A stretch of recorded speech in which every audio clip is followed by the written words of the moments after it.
Bonjour à tous. Aujourd'hui, plein d'affection. Par amour fraternel, soyez pleins d'affection les uns pour les autres.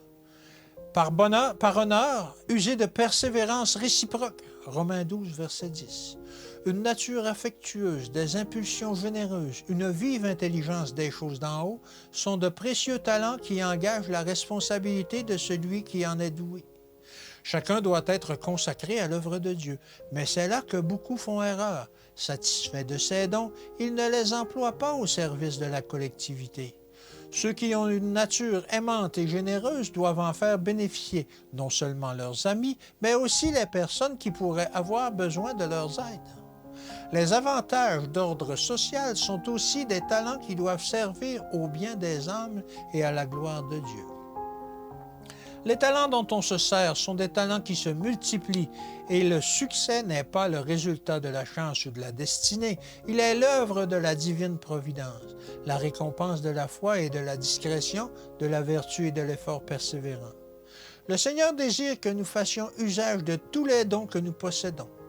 Dès que nous le ferons, nous en recevrons de plus grands.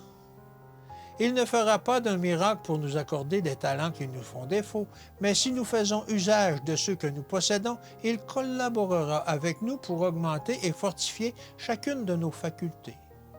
Tout effort énergique et désintéressé au service du Maître contribuera au développement de nos talents. Notre puissance dépend de l'intérêt que nous accordons à l'action du Saint-Esprit qui éveillera nos énergies demeurées à l'état latent et qui communiquera une vie nouvelle à nos facultés paralysées.